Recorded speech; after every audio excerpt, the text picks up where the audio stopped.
그날도 오늘처럼 비가 내리던 밤이었어.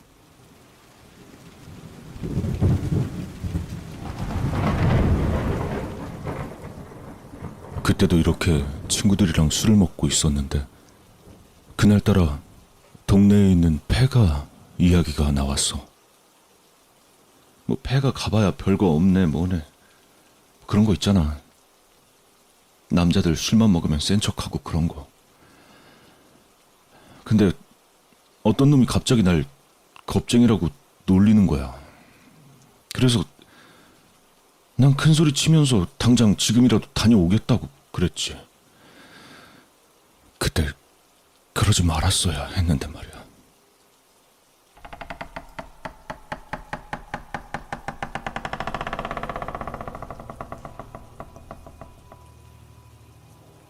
막상 도착하니까 분위기가 장난이 아니더라고. 그래도 그렇게 큰 소리를 쳤는데 안 들어가기엔 좀 쪽팔리잖아. 핸드폰으로 길 비추면서 폐가 안으로 들어갔지. 안쪽은 생각보다 더 넓더라고. 한 발 조심스럽게 들어갔지. 솔직히 진짜 무서웠어. 안은 어둡지. 조용한데 내 발자국 소리만 들리지. 뒷목이 쎄한게 누가 계속 쳐다보는 것 같지. 예전에 봤던 공포 영화들이 한 1000배는 무섭게 계속 생각나지.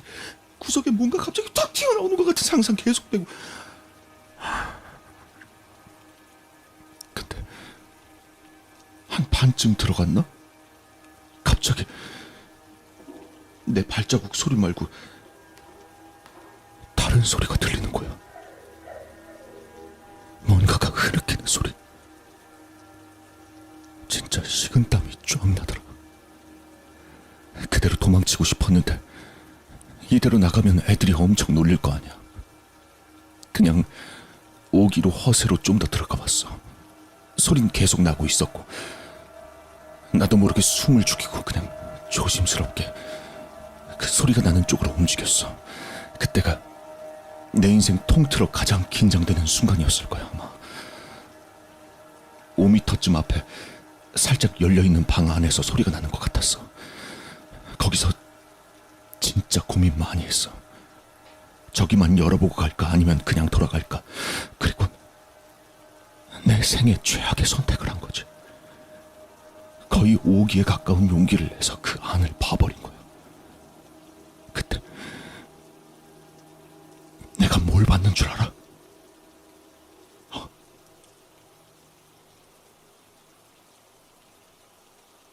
뭐겠냐 귀신이지 새끼야. 아 뭐야 한창 재밌었는데 너 다 지어낸 거지? 근데 진짜야. 근데 나도 바로 도망쳐 나오느라고 자세히 보진 못했는데 어린 여자의 귀신이었어. 문 반대쪽 벽에 서서 고개를 숙이고 있었어. 옷은 새하얀색인데 옷이 피랑 얼룩 같은 걸로 되게 더러워져 있었고 고개를 푹 숙이고 긴 머리가 앞으로 쭉 늘어져 있었어. 그리고 얕은 신음소리를 내고 있는 거야. 야, 니들이 그걸 봤어야 되는데 진짜 장난 아니게 무섭거든. 왜 그 공포영화 보다 보면은 뭐 귀신 나오거나 괴물 나왔을 때 야 저걸 쫄고 있냐 막 그랬었는데 이 실제로 보면 이게 야 장난이 아니거든. 어?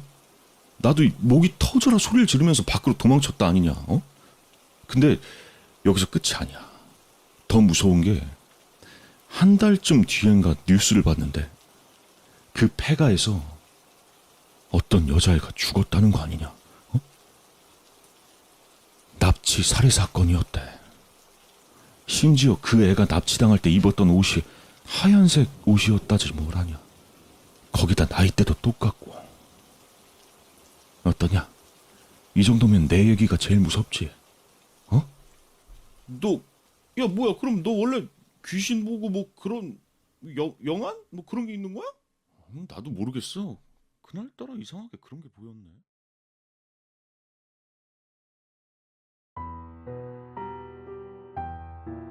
친구 녀석이 우릴 둘러보며 음산하게 이야기를 끝냈다. 남양 특집이니 뭐니 해서 시작한 무서운 이야기는 이 친구의 승리가 분명했다. 이 친구의 이야기는 분명 진짜 경험한 이야기니까. 하지만 친구가 모르는 것이 있다. 그 납치 살인 사건이 처음 뉴스에 나온 건 친구가 폐가에 가고 나서 2주 뒤였다. 그리고 아이의 사망 예상 시간은 뉴스가 나오기 일주일 전이었다. 즉, 친구가 폐가에 간 날에는 아직 아이가 살아있을 때였다. 친구는 귀신을 봤던 게 아니라 어딘가에 묶여 있었을 소녀를 본 것이다. 그리고 그 방 어딘가에는 범인이 숨어 있었겠지. 복잡한 생각이 들었지만 이 이야기는 하지 않기로 했다. 차라리 귀신을 봤다고 생각하는 편이 나을지도 모르니까.